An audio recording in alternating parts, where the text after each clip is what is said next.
Hi YouTube, Tim Unkert here. In this video we're going to look at solving a system of equations like you might do on an SAT style problem, except there's a slight variation on this one. We're going to look at two problems. The first one, we're taking the value from x and y from the solution, and we're looking at what is x minus y. So there's a little variation on what you have to do here. Okay, the other thing too is we've got either like a coefficient greater than 1 times y equals something, and then y equals something. And I'm going to show you a strategy to work with those. So let's take a look at problem number 1. We've got two equations, 2y equals 4x plus 3 and y equals 5x minus 3. It says the solution to this system of equations is xy. What is the value of x minus y? Okay, so first off, it might be helpful to solve for x. And we could do that. If I set this bottom equation, if I made it so that 2y equaled something over here, I could set whatever this is equal to whatever this is and quickly solve for x. So I'm actually going to do that, and I'm going to do that by multiplying this entire bottom equation by 2.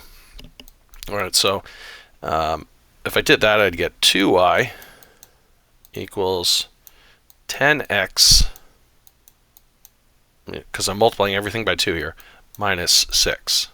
So I could say 10x minus 6, this part here, well, that's got to equal this part, because the left-hand side of both equations is now 2y. So I'm going to set that equal to 4x plus 3. Now I want to get all my x's to one side, and ideally I want that side to have a positive coefficient in front of x. It just makes it a little bit easier. So I'm going to subtract 4x from both sides here.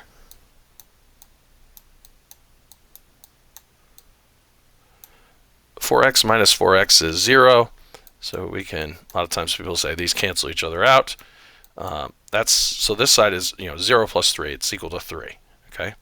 Now this side, 10x minus 4x is 6x. So we have 6x minus 6 equals 3.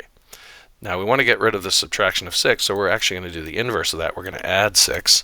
And if we do that to the left-hand side, to keep both sides of the equation equivalent, we have to add 6 to this side. A 6 minus 6 is 0.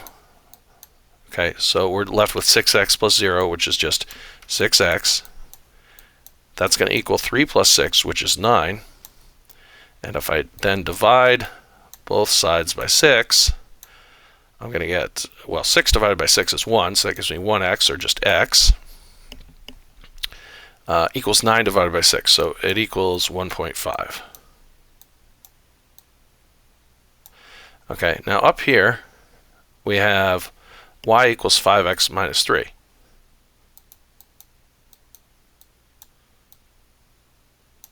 So we're going to do 5 times 1.5, because that's the value of x, minus 3. Okay, so let me move this over here. So 5 times 1.5, 5 times 1 is 5, 5 times 0.5 is 2.5, so it's going to be 7.5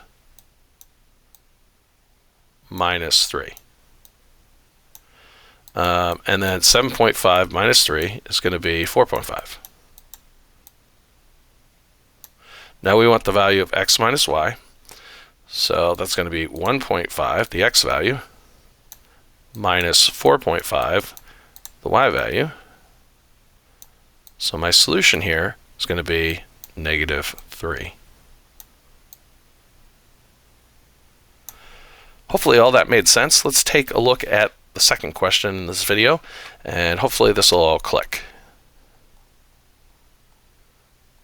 Okay, in the second one we've got y equals 3x minus 1 and 4y equals 2x plus 1. It says the solution to the system of equations is x plus y. What is the value of x plus y? Okay, so if I got both the left-hand sides equal to 4y, then I could set the right-hand sides equal to each other and solve for x. So I'm going to multiply this top one by 4.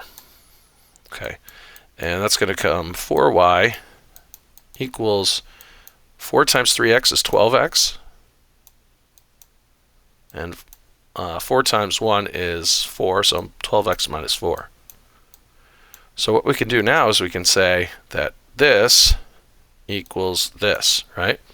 So 2x plus 1 equals 12x minus 4. All right, like I said before, I like to keep my coefficient in front of x positive, so I'm going to subtract 2x from both sides.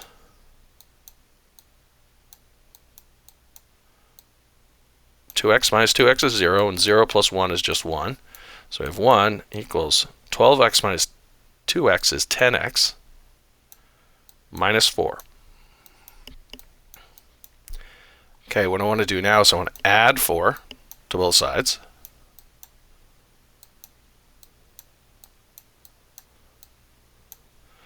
Uh, 4 minus 4 is 0. So on the right-hand side, we just get 10x. And then 1 plus 4 is 5. Okay, we're then going to divide both sides by 10. 10s are going to cancel here. 5 divided by 10 is 0.5, so x equals 0.5.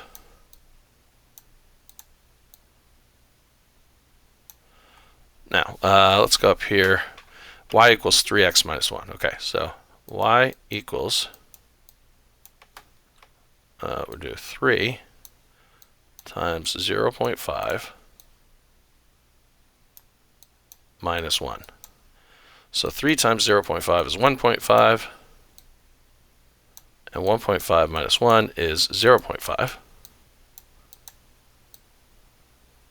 So both x and y equals 0.5, and we want to know ultimately what is the value of x plus y. So our solution is going to be 0.5. Let me make a better 0 there.